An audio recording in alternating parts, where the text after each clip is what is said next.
Right. దేశంలోనే ఒకప్పటి అతిపెద్ద సిమెంట్ కార్పొరేషన్కి సంబంధించిన పరిశ్రమ ఆదిలాబాద్ జిల్లాకే ఎంతో పేరు ప్రఖ్యాతలు వచ్చింది. వేలాది మందికి ఉపాధి కల్పించిన ఫ్యాక్టరీ ఇప్పుడు స్క్రాప్ కింద పూర్తిగా తొలగించబడుతున్నది.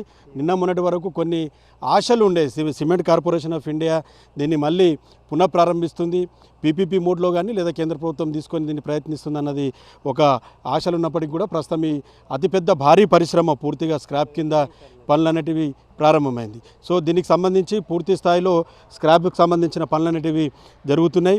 ముంబైకి సంబంధించిన ఒక కంపెనీ ఈ స్క్రాప్ టెండర్ను దక్కించుకొని ప్రస్తుతము ఈ సీసీఐకి సంబంధించిన దీన్ని పూర్తిగా తొలగిస్తున్న ప్రక్రియ అనేది ప్రారంభమైంది.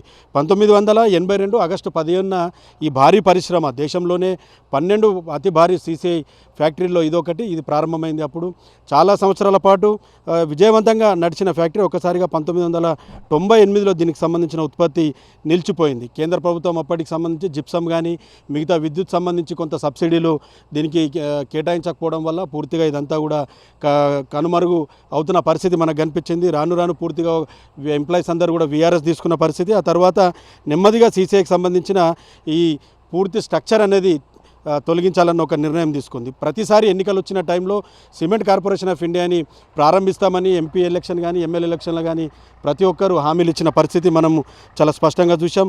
దాదాపు 800 పైచులకు అంటే 900 వరకు ఎకరాల సొంత భూమి, 100 సంవత్సరాలకు సరిపడా సిమెంటుకు సంబంధించిన ఏదైతే ముడి సరుకు ఉంటుందో ఆ ముడి సరుకు కలిగిన ఏకైక పరిశ్రమ.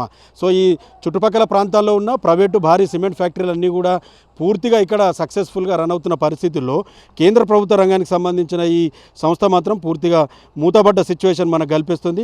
సో చాలా ఉద్యమాలు జరిగాయి సిమెంట్ కార్పొరేషన్ ఆఫ్ ఇండియాకి సంబంధించి ఈ ఫ్యాక్టరీని తెరిపించాలని చెప్పేసి.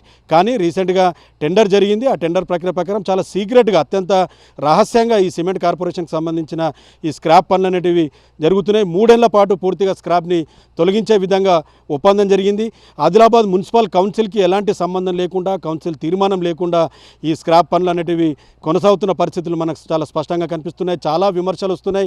ఇంత పెద్ద భారీ పరిశ్రమ, ఏకైక పరిశ్రమ ఆదిలాబాద్ అభివృద్ధికి ఉన్న పరిశ్రమని తొలగించడం పట్ల చాలా విమర్శలు వస్తున్న సిచ్యువేషన్ ఉంది. గత ప్రభుత్వం బీఆర్ఎస్ సంబంధించి రాష్ట్ర ప్రభుత్వం 30% సిమెంట్ని కొనుగోలు చేస్తాం, మళ్ళీ పునఃప్రారంభించండి, సబ్సిడీలు ఇస్తాము కొత్త ఇండస్ట్రియల్ పాలసీ కింద అని చెప్పి గతంలో చాలా ప్రయత్నాలు చేసినప్పటికీ కూడా ఫ్యాక్టరీ ప్రారంభం కాలేదు. బీజేపీకి సంబంధించిన ఎంపీ ఎమ్మెల్యేలు కూడా కొంత ప్రయత్నాలు చేసినప్పటికీ కూడా చివరిగా దీన్ని స్క్రాప్ కింద తొలగించే ప్రక్రియ అనేది ప్రారంభమైంది.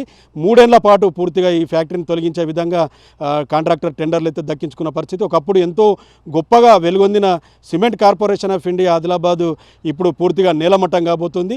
మరో 2-3 ఏళ్లలో ఇదంతా కూడా ప్లేన్ అయిపోయి ఇక్కడితో ఘన చరిత్ర ఉండి ఆదిలాబాద్కు ఒకప్పుడు తలమానికంగా ఉన్న ఈ అతిపెద్ద భారీ పరిశ్రమ సీసీఐ మరో 3 ఏళ్లలో పూర్తి స్థాయిలో నేలమట్టం కాబోతుంది. అత్యంత రహస్యంగా ఎవరిని కూడా ఈ ప్రాంతంలోనికి రానియకుండా కాంట్రాక్టర్ పనులు ప్రారంభించారు. సీసీఐకి సంబంధించిన జీఎం కానీ మిగతా కొంతమంది ఉన్న సిబ్బంది ఈ చుట్టుపక్కల ప్రాంతంలో ఎవరికి తెలియకుండా చాలా సీక్రెట్గా ఈ ప్రాంతంలో ఉన్న ఈ పనులన్నిటి కూడా ఈ స్క్రాప్కి సంబంధించి ఈ సిమెంట్ ఫ్యాక్టరీని పూర్తిగా నేలమట్టం చేసే పనులన్నిటివి కొనసాగిస్తున్న పరిస్థితులపైన పూర్తిగా విమర్శలు అయితే వస్తున్నాయి. ఒకవైపు ఫ్యాక్టరీ ప్రారంభించాలని చాలా గొప్పగా ఉద్యమాలు జరుగుతున్న టైంలో మరోవైపు అత్యంత రహస్యంగా ఫ్యాక్టరీని తొలగించడం పట్ల పూర్తిస్థాయి విమర్శలు వస్తున్నాయి. ప్రజాప్రతినిధిని సోషల్ మీడియా వేదికగా చాలామంది విమర్శలు గుప్పిస్తున్న పరిస్థితి ఉంది.